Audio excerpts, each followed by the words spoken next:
Good evening, ladies and gentlemen, and welcome to Uplift, brought to you by the Coltrane Conservatory of the Arts. Well, anyway, my name is Joe Pace, and I want to welcome you to the show. Naturally, the thing that we're going to be talking about today is our music program, as well as about the wonderful things that we are doing with respect to trying to provide some information to people as to how to conduct themselves in society. Okay? Now, if you look behind me, you'll see a statement right there. Okay, it says to never doubt yourself and never give up. And we're going to be talking about that on today a little bit, but first I want to talk to you about our music programs and what's going on over at the Coltrane Conservatory of the Arts. First thing about it is we are training student musicians in every area of music, on every kind of instrument. And so all you have to do, if you want to get information about what we do, is to call that number that you see on the screen. Or you may call us at our facility at 773-891-1875. And we'll be more than happy to give you all the information that you need to work with. Now, when it comes down to the trumpet, the saxophone, the guitar, any kind of reed instruments, any kind of brass instruments that you would like to play, we can do that with you. In addition to that, we also have started now to train in the area of the string instruments. That's violin, that's cello, that's double bass, viola, and all others that you might think about. Some of you out there have guitars, you would like to be able to play them. You can. You need to give us a call. We can get you going. Some of you have pianos that have been sitting up collecting dust for many years, and you can't do anything with them. And you need to contact us also so that you can learn how to play an instrument. You've been wanting to do this a long time, but you've been putting it off. And we're going to talk about that on today. This is a day in which you're going to learn much about how not to procrastinate, okay? How not to put things off. Now, you know, in life, there are many things that we want to do, and we find ourselves not able to do them, mostly because of the fact that we are doubting ourselves. And many of us, just before the situation gets to be real good for us, we have a tendency to give up or to quit.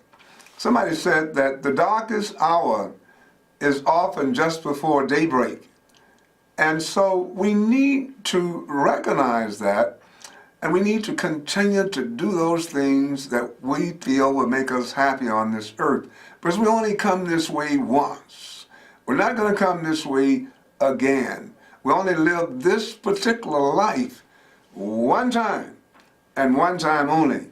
And we need to be saying to ourselves that I'm going to get the best out of it, no matter what.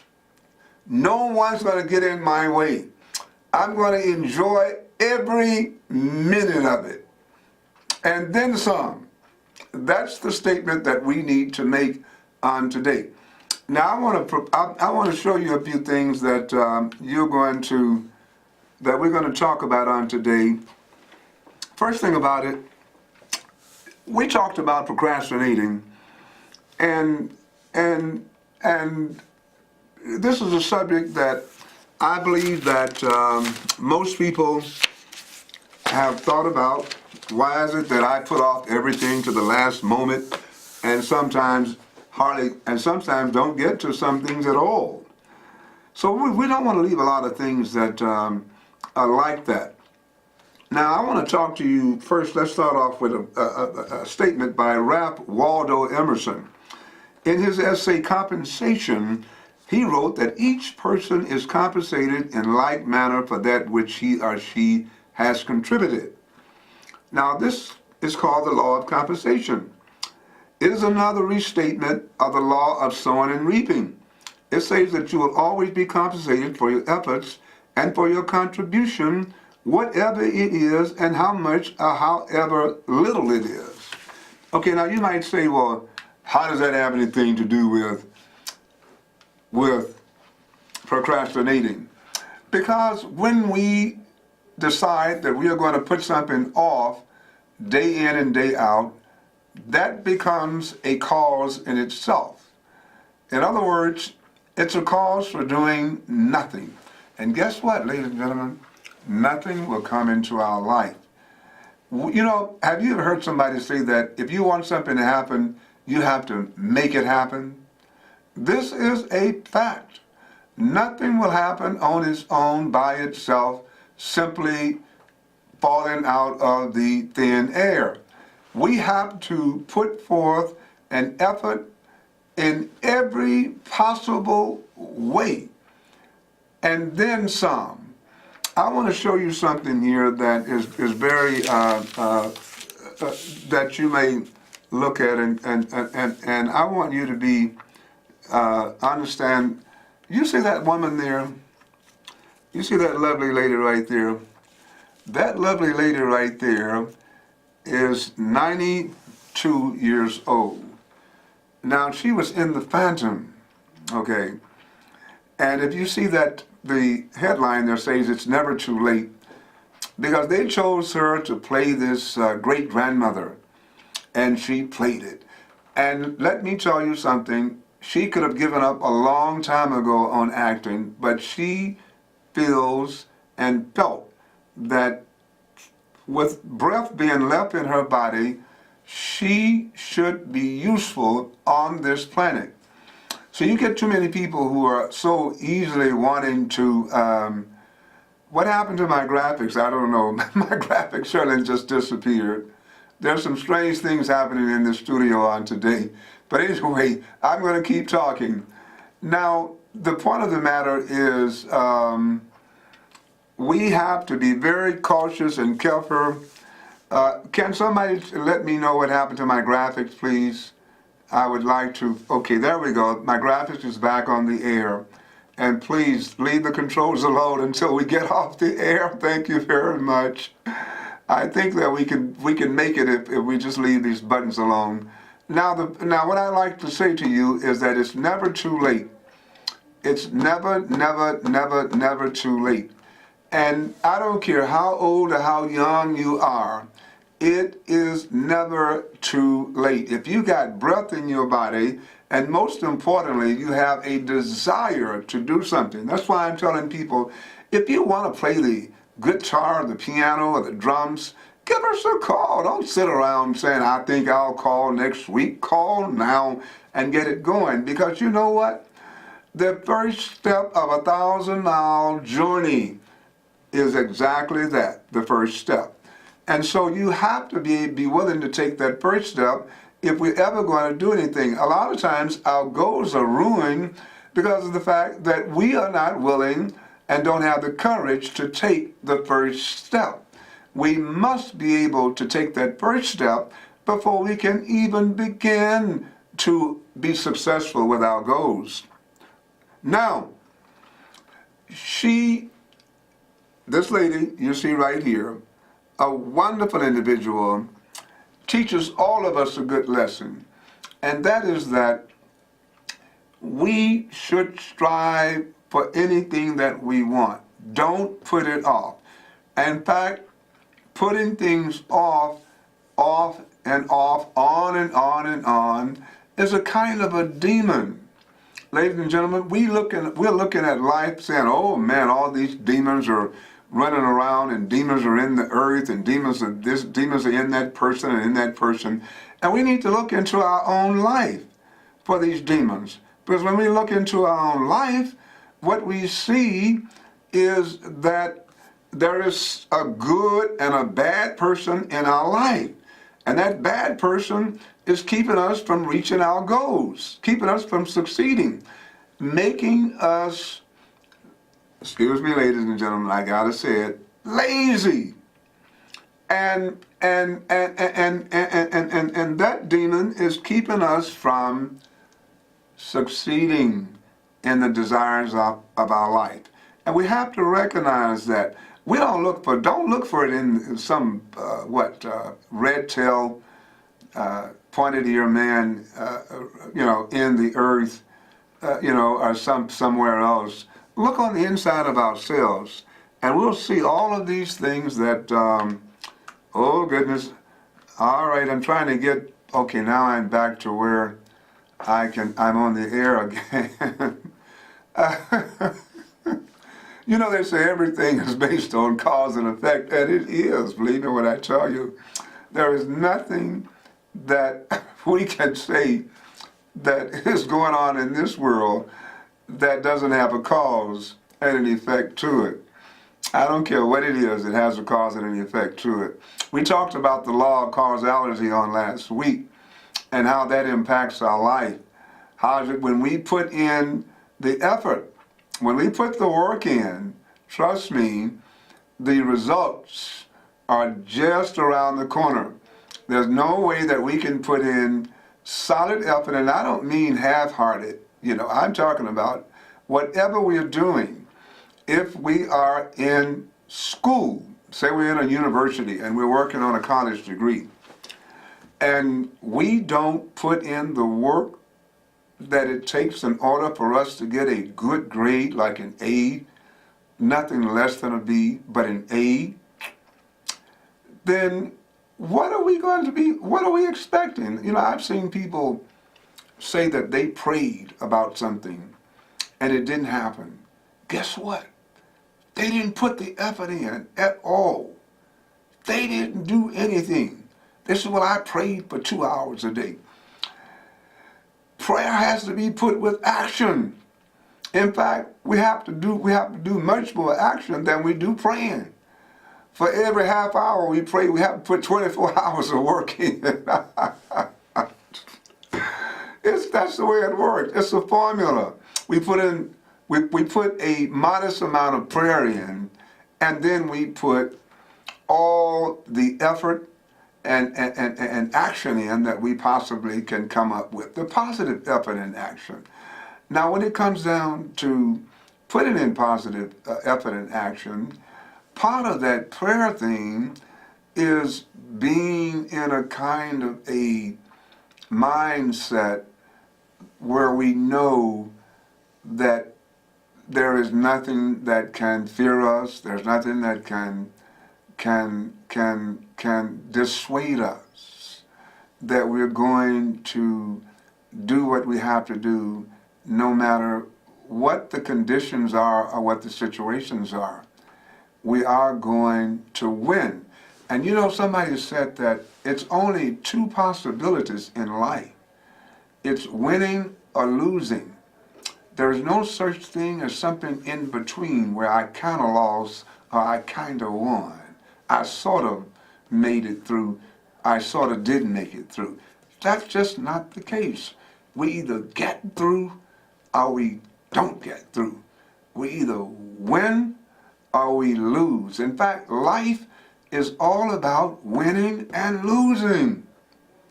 That's what the whole thing is about. That's why people are, have you noticed how competitive people are? Basketball players, football players, track and field runners, all of these people are enormously competitive. Some people in business, oh yeah, corporate life, people are very competitive. People are competitive. Sometimes people want to make certain that their lawn is the best lawn on the whole block. Or that they have these a nice flower bed of roses, so that everything is so beautiful. And other people don't feel that because these people are not as competitive. So, well, how can you be competitive because you're planting flower beds?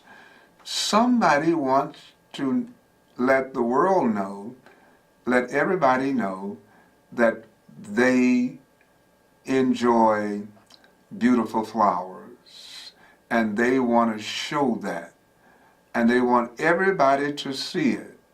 And if you were to chop it down, they would be so disappointed. You better get out of town because they come and get you. Okay. Now, To get back to procrastinating means that putting off something that you could do on today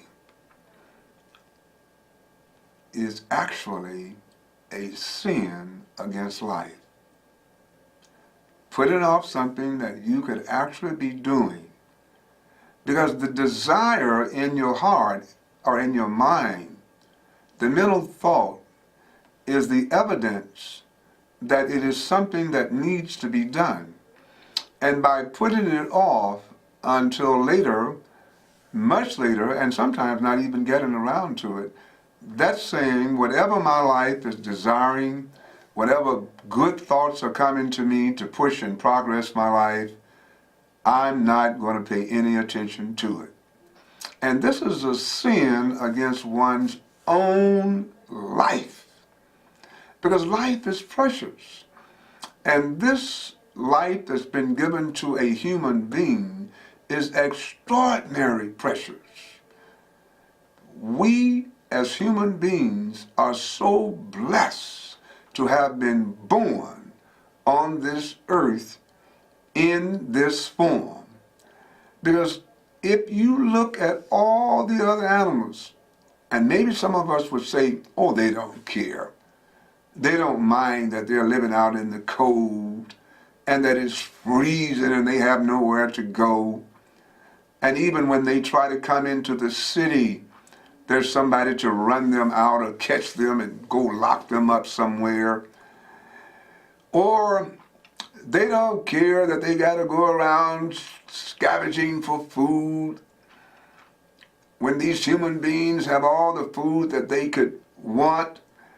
And not only that, but food has been given to some of them. And some of them are getting fat, getting way too big. I didn't mean, for those of you a little overweight, don't pay me no attention. I'm just trying to make a point. But the bottom line is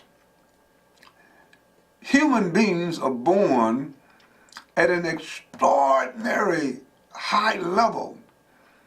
We can contemplate even where we have come from, where we are going.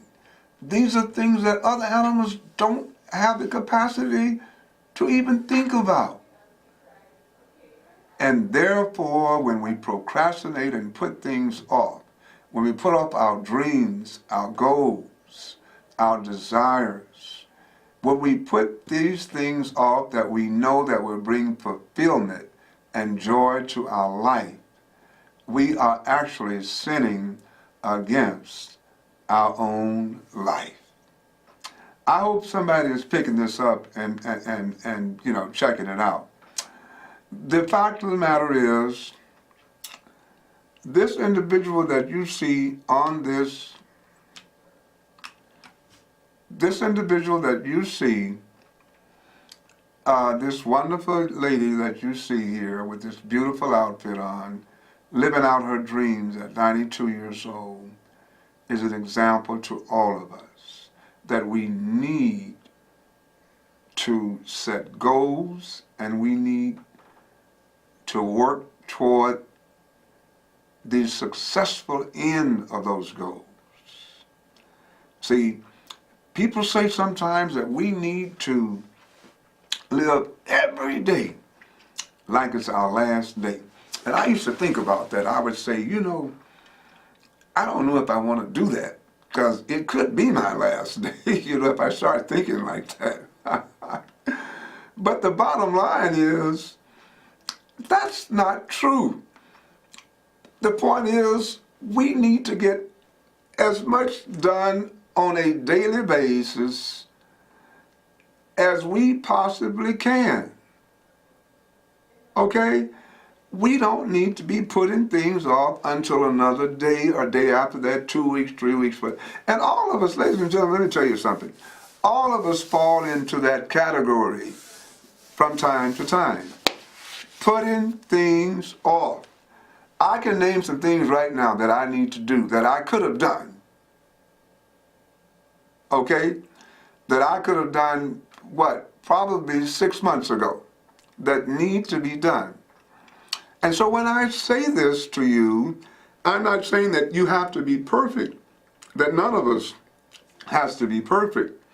What I'm saying is that we all have to have this goal of going for everything that we can go for on a daily basis and not get caught up in procrastinating, which is a sin against our life.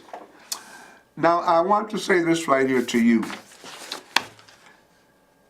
Let's talk about increase in your value. The law of compensation says that you can never be compensated in the long term for more than you put in. The income you earn today is your compensation for what you have done in the past. If you want to increase your compensation, you must increase the value of your contribution. So by doing everything that we can do on a daily basis, we then begin to increase our compensation, which will increase our reward of those things that come into our life. Now, our contribution, I should say, will increase our compensation, which would be those things that would come into our life. Now, we have to fill our minds with success. We have to always be reminding ourselves that I'm on this earth to succeed. We're actually born on this earth to enjoy it. People always say, well, why am I living? Why was I born on this earth? What's the big deal? You know, I was born on this earth. We were born on this earth in order to enjoy it, to be happy, and to be fulfilled. And we do that by bringing as much joy as we can to life. And it comes back to us in the form of the effect. Because the compensation or the cause is exactly equal to the effect. Now, what we need to be doing, I want to say, is filling our minds with success. For our mental attitude, how we feel, our feelings of happiness and satisfaction are also the result of the things that we put into our own mind. If we fill our mind with thoughts, vision, and ideas of success, happiness, and optimism, we will be, again, rewarded by those positive experiences in our daily activities. Now, another way of looking at this is, as we talked about last week, called the law of sowing and reaping.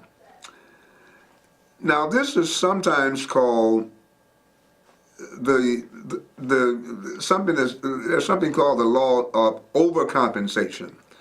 This law says that great success comes from those who always make it a habit to put in more than they take out. They do more than they are paid for. They are always looking for opportunities to exceed expectation. And because of this, they kind of guarantee themselves a good outcome. Well, this is a good way of looking at things, because I think about Frederick Douglass, who said that we may not get everything out of life that we work for, but one thing is for sure, we will work for everything that we get, okay? There are no free lunches in life, ladies and gentlemen. I don't care how hard you fast, I don't care how hard you meditate, how much you pray, you will have to put in the time, the energy, the effort, and the action. We must do that if we are to be compensated. There is no other way that we can make this happen, you know. And I look at people all the time who are trying their best to be cordial and whatnot in life, and sometimes we are depending too much on this single source. Too much. And you say, how can you depend too much on this source? And when I say single source, folks, this is, I'm not I don't not preaching any religion or anything. This is all about the truth. So when I say single source, whatever you might want to call that, you want to call it God, you want to call it Allah, Yahweh, whatever you want to call it. I'm calling it single source. But we depend too much on this single source. And by that I mean that we're expecting this single source to do those things that we have the capacity, we have the ability to do for ourselves. And that's where the mix-up comes in. And when things don't work out like we thought they should work out, we become frustrated. And we say sometimes that the single source didn't come through for me. I prayed, I meditated, I fasted, but the single source kind of let me down, didn't come through for me. Well, guess what? I guarantee you that single source is as consistent as anything ever could be. It is we who are inconsistent. And we don't understand that this is a partnership. We're in a partnership with this single source. And this single source will do so much, and we will do so much. What we have to understand is that we are one with this single source, and that if we understand how to harmonize with this single source works in our life for the betterment, the desires, and those things that we want to come into our life. So this is something that we must understand, because you have too many people who are, listen, we must pay our way through life. And we pay our way through life by making the causes that will compensate us for that, There's no way that we can expect something to just drop out of the sky. Like I said, I think I mentioned last week, that when people actually win huge amounts of money at the lottery, those people aren't lucky. Somehow that fortune has, they've built up causes in their life somewhere or somehow, somewhere in this universe, in order to attract that type of finance to their life. Sometimes it's $250 million, $250 million somebody won by buying one $1 ticket somewhere. And they got all this money, they don't know what to do with it. And somebody said, oh boy, she was so lucky, he was so lucky. Well, guess what, ladies and gentlemen? There's no such thing called luck. It's all about cause and effect. And you say, well, what did that person do in this life? I don't know. Maybe they were in another life somewhere. Maybe they was on another planet somewhere way away, But anyway, folks, I want to thank you all for tuning in on today. I am so happy for all of you, and I do want you to come back. We're going to be talking about some more things. Right now, I want those of you who are interested in playing an instrument to give us a call, 773-891-1875. At the facility, if nobody picks up, leave a message for us. We will get back to you ASAP. And until next week, we just wish all of you a wonderful rest of the week. And like our motto says, never doubt yourself, and whatever you do, never give up. This is Joe Pace III saying, see you next time. Take care.